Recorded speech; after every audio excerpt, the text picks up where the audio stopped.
especially considering that they didn't really bathe. Right. No. And hygiene. Bathing was like once a month. And Yeah. You're wearing, you might get lucky if you have a second shirt. I mean, you might get lucky. I mean, you have a pair of cotton drawers underneath. You have this, and you might get lucky if you have a second shirt. Yeah. But these guys out here from both sides, you know, they had to walk here. I mean, your northern troops, your federal troops, they're from places like New York, Minnesota, Iowa. And the humidity down here had to be brutal for them. When I first came down here, I'm from Idaho, which I can only imagine what it was like for those guys. Now, admittedly, there wasn't AC or any of those sorts of things, but coming from a cooler climate, the heat and humidity down here, especially because this is a 47-day siege. You don't just have the troop movements through Mississippi to get here. Once they get here, they still have to take the city of Vicksburg. And that ends up being 47 days out in the heat and humidity. Their lines are down here. The Confederate lines are up over here. The Union troops actually end up digging trenches across the landscape to try to attack and sap and mine the Confederate earthwork fortifications. They have to dig. And the Confederates also have their own hardships out here. It's brutal for both sides because the Confederates, well, unfortunately, by near the end of the siege, their rations have been cut. They don't have very much food, they don't have a little water, and it's brutal for both sides. Both sides have their hardships. Now, the Confederate positions, they do have a very good defensive position. If they had food and water, who knows how long the city of Vicksburg might have held out against Grant's trench warfare. Because he is digging these trenches, they are trying to sap and mine the Confederate fortifications, which they are doing. They're in the process of mining and filling in underneath the fortifications with black powder in hopes of doing an assault on the city one more time. And they're getting tired of the siege. So you have all of this going on. And it's brutal out here. Everybody involved. Everyone. Both sides. They're just under constant stress from the heat, humidity, the constant pot shots that are being taken at one another. A lot of Civil War sites, a lot of Civil War battles are taking place. The soldiers lined up, shoulder to shoulder, firing and charging at one another. Vicksburg, you have a couple assaults on the city. They failed. Absolutely miserably did they fail. But they settle into a siege. That ends up being both sides using their fortifications that they are digging or that they've already created as cover to shoot at the other side. So you have letters and diary entries. Actually, I have a letter from a federal soldier. In it, he basically says, I went out today to see how close our trenches had gotten. He mentions in his letter that he shot 40 rounds and that he didn't hit anybody. So he had his cartridge box full, 40 rounds in here. And he was just firing off every time he saw a head, a piece of fabric. That's what they do. They're just trying to, and both sides did this. Both sides just popping off shots, trying to take out as many enemies as possible. But at the same point in time, it's interesting that because the lines are so close together and it's for 47 days, you have the ability to exchange information. You have the ability to talk. You have the ability to, do a little on the side trading. You have just these abilities just to form friendships. And one of those friendships that does get formed most likely after the siege of Vicksburg is actually between Rigby and Lee. Stephen D. Lee, not Robert E. Lee, he was out in the east. But they have a friendship that's formed. And that friendship actually had them working together to help create Vicksburg National Military Park. And in 1899, we have the park founded. And so today we get to give you these experiences because they said the site needed to be preserved. So I have a chance to tell their stories, the stories of the soldiers. We have those chances. And yes, I am a woman. In the Civil War, we have evidence of women fighting. Sometimes they didn't fight very long, sometimes they got discovered. I would have gotten discovered very quickly. But you have women who do make it successfully through. We have at least several women here at Vicksburg. The most famous, of course, is Albert Cashier. Albert was with the 95th Illinois, goes on to continue living as a man afterwards. We don't know why. Probably could have been for a job, we don't know why, but does successfully live as a man after the Civil War until hit by a car and discovered. So you do have very successful disguises of women. And part of it was because men did not expect women to wear men's clothing. It just was not done.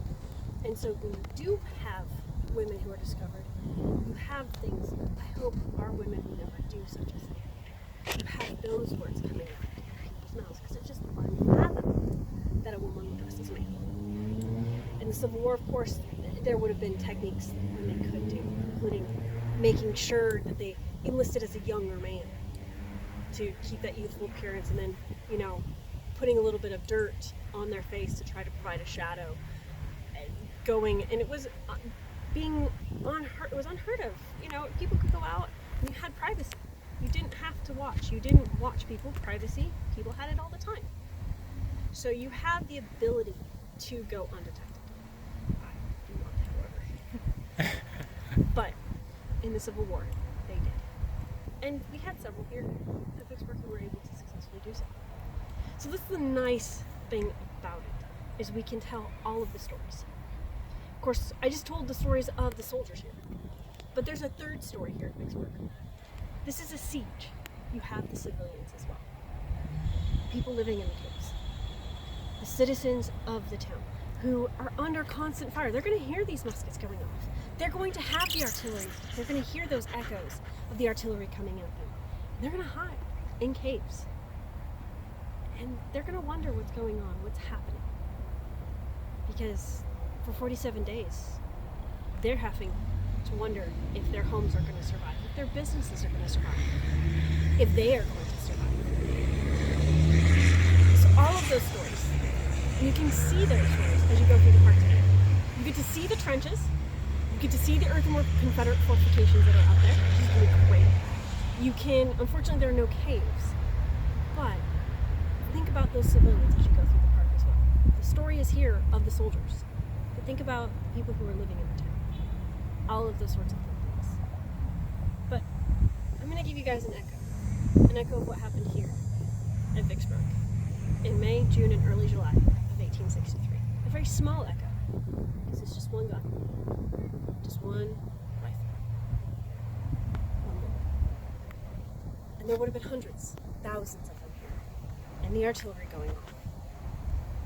Small echo. So as you go through the park today, you can have it. You might imagine what it might have sounded like and smelled like here at Vicksburg. I'm going to go ahead and put my modern hearing protection in. I'm going to go ahead and go back. I'm going to use the fortifications just like they did here at Vicksburg. Very similar. These are reproduction fortifications, but I'm going to use them. Take pot shots, aim shots, outcome. Both sides did this, no matter what.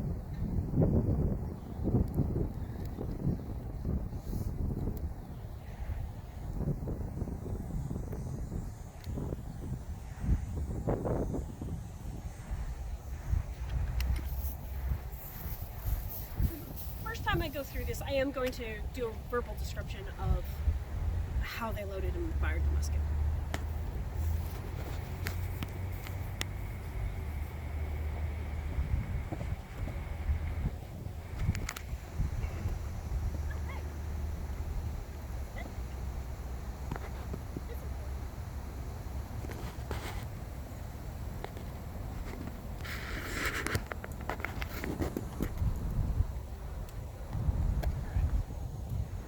Loaded 9 times, load. So on that command, they're going to keep the musket out at an angle. They're going to settle the cartridges. There would come 40 in here. I'm only firing blank rounds today. Handle cartridge. They're going to take out the cartridge. It would have had a mini ball with it. Tear cartridge. A good Civil War soldier is going to have a couple teeth, so they can tear that cartridge. Charge cartridge. Draw rammer. Rammer's the most important piece. Without it, you have a 9-pound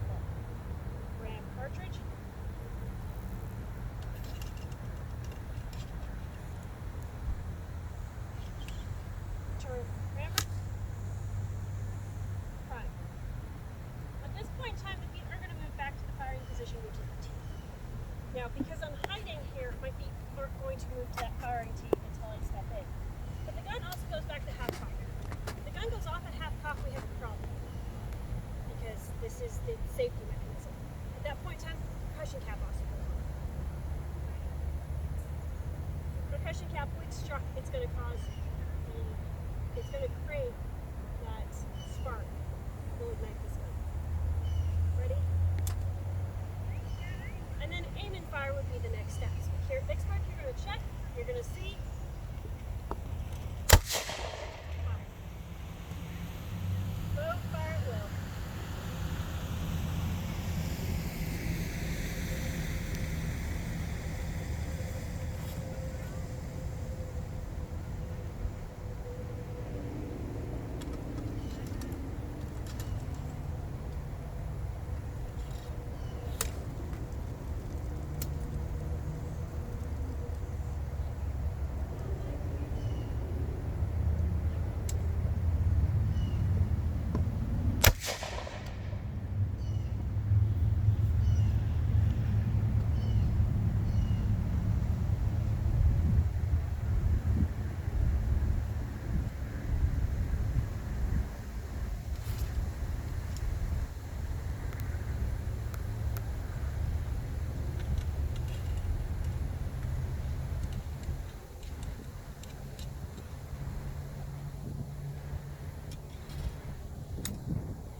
You can see, use these fortifications. Both sides are doing this, either in the trenches or in the earthwork fortifications. You guys are going to get to see those today.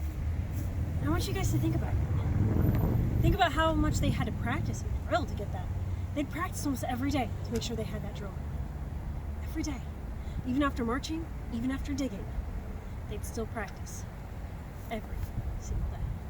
Thank you guys. I hope you guys have a wonderful day. Anybody have any questions?